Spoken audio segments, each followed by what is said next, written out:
Big screen studio ಅಕಾಡೆಮಿಯಲ್ಲಿ multimedia ಕೋರ್ಸ್ಗಳನ್ನು online ಮತ್ತು ಆಫ್ಲೈನ್ ಮೂಲಕ ಕಲಿಯಿರಿ.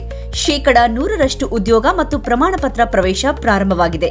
ಈಗಲೇ ಕರೆ ಮಾಡಿ. ಅಂದ್ರೆ ಇದರ ನಿರೀಕ್ಷೆ ಮಾಡಿರಲಿಲ್ಲ ಯಾರಿಗೂ ಒಂದು ಬೆಳೆಗೆ ಒಂದು ಶಾಕ್ ಅನ್ನುವಂಥದ್ದು ಮನ್ಸಿಗೆ ನೋವಾಗ್ತಾ ಇದೆ ಸರ್.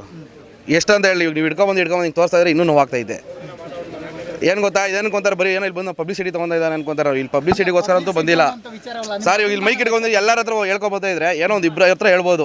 ಇಬ್ಬರ ಹತ್ರ ಹೇಳಿದ ತಕ್ಷಣ ಏನು ಗೊತ್ತಾ, ಯಾರಿಗೋ ಒಂದು ಗೊತ್ತಾಗೋರಿಗೆ ಕೆಲವ್ರಿಗೆ ಈ ಕಷಾಡ ಕಂತ್ರಿ ನನ್ನ ಮಕ್ಳು ಇರ್ತಾರಲ್ಲ ಅವ್ರಿಗೆ ಗೊತ್ತಾಗಲಿ ಅಂತಗೋಸ್ಕರ ನಾವು ಹೇಳಿರೋದಷ್ಟೇ. ಅಂದ್ರೆ ಎಲ್ಲರೂ ಕೂಡ ಪಬ್ಲಿಸಿಟಿ ಇದು ಮಾಡ್ತಾರೆ ಅಂತ ಹೇಳಕ್ಕೆ ಅಂದ್ರೆ ಅಭಿಮಾನ ವ್ಯಕ್ತಪಡಿಸೋದು ಸರ್. ನಮ್ಮ ಅಭಿಮಾನ ವ್ಯಕ್ತಪಡಿಸೋದು ನಮ್ಮ ಮನಸ್ಸಲ್ಲಿದೆ ಸರ್. ನಾವು ಯಾರ ಹತ್ರ ಪಬ್ಲಿಸಿಟಿ ಮಾಡ್ಕೊಳ್ಳಲ್ಲ, ನಾವು ಯಾರ ಹತ್ರ ತೋರಿಸ್ಕೊಳ್ಳಲ್ಲ. ನಮ್ಮ ಬಾಸ್ ಅಂತ ಎಷ್ಟೋ ಜನ ಬಂದ್ಬಿಟ್ಟು ಬೆಗಿಟ್ ಇಟ್ಕೊಂಡು ಹೋಗೋರೆ, ಡಿ ಬಾಸ್ ಅಂದ್ಕೊಂಡು. ನಮ್ಗೆ ಆ ಥರ ಇದಿಲ್ಲ. ನಮ್ಮ ಪ್ರೀತಿ ವಿಶ್ವಾಸ ಅವ್ರ ಮನಸ್ಸಲ್ಲಿ ಇಟ್ಕೊಂಡಿದ್ದೀವಿ ಅಷ್ಟೇ ಸರ್. ಅಂದರೆ ಇದರೊಂದು ಯಾರು ನಿರೀಕ್ಷೆ ಮಾಡಿರಲಿಲ್ಲ ಈ ಥರ ಆಗಿರಲಿಲ್ಲ, ಆಗುತ್ತೆ ಅಂತ ನಮ್ಗೆ ಕನಸು ಕಾಣಿರಲಿಲ್ಲ ನಾವು. ಎಲ್ಲ ಒಳ್ಳೇದಾಗ್ತಾಯಿದೆ ಅಂದರೆ ಏನೋ ಸ್ವಲ್ಪ ಇದು ಮಾಡ್ತು, ಇರಲಿ, ಏನೋ ಮಾಡೋಕ್ಕಾಗಲ್ಲ, ಒಳ್ಳೇದಾಗೇ ಆಗುತ್ತೆ. ಅವ್ರ ಅಭಿಮಾನಿಗಳು ಸಾಯೋವರೆಗೂ ಬಿಟ್ಕೊಡಲ್ಲ. ಅಂದರೆ ಇತ್ತೀಚಿನ ದಿನಗಳಲ್ಲಿ ನೀವು ಬೆಳವಣಿಗೆ ನೋಡ್ತಾ ಇರ್ತೀರಿ, ಯಾಕಂದ್ರೆ ಪ್ರತಿಯೊಬ್ಬರು ಸರ್ ತುಂಬ ಖುಷಿ ಆಗ್ತಾಯಿದೆ ಸರ್ ಅವ್ರನ್ನ ನೋಡಿ. ಅಷ್ಟು ನೊಂದೋಗಿರೋ ಮನುಷ್ಯನ ನೋಡಿ ಇವತ್ತು. ಸೊ ಈ ಖುಷಿ ಪಟ್ರಿ, ಇನ್ನೇನು ಖುಷಿಯಾಗಿದ್ರಿ, ಸಕ್ಕತ್ತಾಗಿದ್ದಾರೆ ಬಾಸ್, ಇನ್ನು ಬಿಡಪ್ಪ ಎಲ್ಲ ಒಳ್ಳೇದಾಗುತ್ತೆ ಅನ್ನೋ ಇದಕ್ಕೆ ಲಾಸ್ಟಿಗೆ ತಂದು ನಿಂತ್ಕೊಂಡು ಏನು ಮಾಡೋಕ್ಕಾಗುತ್ತೆ ಹೇಳಿ. ಈ ಥರದ್ದೊಂದು ಘಟನೆ ಏನಾದರೂ ಮತ್ತೆ ಅವರಿಗೆ ಮುಳುವಾಯ್ತಾ ಅನ್ನುವಂಥ ವಿಚಾರ, ಯಾಕಂದರೆ ಪದೇ ಸರ್ ಏನು ಗೊತ್ತಾ ಸರ್, ತುಂಬ ಅವ್ರ ಮೇಲೆ ವೈರಿ ಇದ್ದಾರೆ. ಅವ್ರ ಬೆಳವಣಿಗೆ ಅವ್ರ ಫ್ಯಾನ್ಸ್ನ ಸಹಿಸ್ಕೊಳಕ್ಕಾಗ್ತಾಯಿಲ್ಲ ಯಾರ ಕೈಲೂ. ಇವ್ರನ್ನೇನಾರು ಮಾಡಿ ಬಿಡಿಸ್ಬೇಕು, ಕೆಳಗಡೆ ಇಳಿಸಲೇಬೇಕು, ಏನು ಮಾಡಿದ್ರು ಇಳಿಸ್ಬೇಕು. ಅವ್ರು ಏನು ಒಂದೇ ಹೇಳ್ತೀನಿ ನೋಡ್ರಿ, ಏನೇ ಮಾಡಿದ್ರು ಇಳಿಸೋಕ್ಕಾಗಲ್ಲ.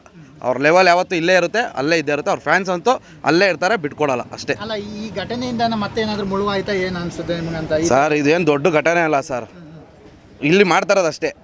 ಇವಾಗ ಅವರು ಅಲ್ಲ, ಪ್ರತಿಯೊಬ್ಬರು ಕೂಡ ತಿರುಗಿ ಬೀಳುವಂಥ ವಿಚಾರ ಈ ಥರದ್ದು ಅದೇ ಸರ್. ಇವಾಗ ಮನುಷ್ಯ ಬೆಳೆದ ಮೇಲೆ ಯಾರು ಸರ್ ತುಳಿಯೋಕ್ಕೆ ಹಿಂದೆ ಕಾಯ್ತಾ ಇರ್ತಾರೆ ಸರ್. ಮನುಷ್ಯ ನಿಂತ್ಕೊಂಡು ಕಂಬದಲ್ಲಿ ಇದ್ದರೆ ಆ ಕಂಬನ ಹಿಂಗೆ ಬಿಡಿಸ್ಬೇಕಂತ ಯೋಚನೆ ಮಾಡ್ತಾ ಇರ್ತಾರೆ ಅಷ್ಟೇ ಸರ್. ಏನು ಮಾಡಿದ್ರು ಆ ಕಂಬನ ಬಿಡಿಸಿದ್ರೆ ಅಭಿಮಾನಿಗಳು ಬಂದು ಇಟ್ಕೊಂಡು ನಿಂತಿರ್ತಾರೆ. ದರ್ಶನ್ ಅವ್ರ ಅಭಿಮಾನಿಗಳೇ ಈ ಥರ ಮಾಡಿರುವಂಥದ್ದು ಸರ್. ಅಭಿಮಾನಿಗಳು ಯಾರು ಮಾಡಲ್ಲ ಸರ್. ಯಾರೋ ಕೆಲವ್ರು ಕಚಡಗಳು ಮಾಡಿರ್ಬೋದು, ಅಭಿಮಾನಿಗಳು ಯಾರು ಆ ಥರ ಕೆಲಸ ಮಾಡಲ್ಲ ಸರ್. ಬಂದ್ಬಿಟ್ಟು ಬಾಸ್ನು ಆ ಥರ ಹೇಳ್ಕೊಡಲ್ಲ. ಬನ್ನಿ ನಾನು ಅಭಿಮಾನಿಗಳಿಗೆ ಬಂದು ನನಗೆ ಈ ಥರ ಮಾಡಿ ಎಲ್ಲರಿಗೂ ಹೋಗಿ ಕೆಟ್ಟದಾಗ ಬೈರಿ ಅಂತ ಯಾರು ಹೇಳ್ಕೊಡಲ್ಲ. ಏನೋ ಒಂದು ಮನ್ಸು ಬೇಜಾರ ಇದರಿಂದ ಮಾತಾಡಿರ್ತಾರೆ. ಯಾರೋ ಕೆಲವ್ರು ಮಾಡಿರೋ ಕಚಡಗೋಸ್ಕರ ಎಲ್ಲ ಡಿ ಬಾಸ್ ಇಷ್ಟೇ ಹೆಸರು. ನಾಳೆ ಕೂಡ ಒಂದು ಸಾಂಗ್ ಕೂಡ ರಿಲೀಸ್ ಆಗುತ್ತೆ ಸರ್. ಆ ಸಾಂಗ್ ನಾನು ಬಿಡಲ್ಲ ಸರ್. ಅದೆಲ್ಲ ಅದು ಪಾಡಿಗೆ ಅದು ಹೋಗುತ್ತೆ ಸರ್. ಅದನ್ನ ಬಿಟ್ಕೊಡಲ್ಲ ಸರ್ ಅಷ್ಟೇ. SS TV ಸಿನಿಮಾ ಜಗತ್ತಿನ ಕ್ಷಣ ಕ್ಷಣದ ಸುದ್ದಿಯೊಂದಿಗೆ.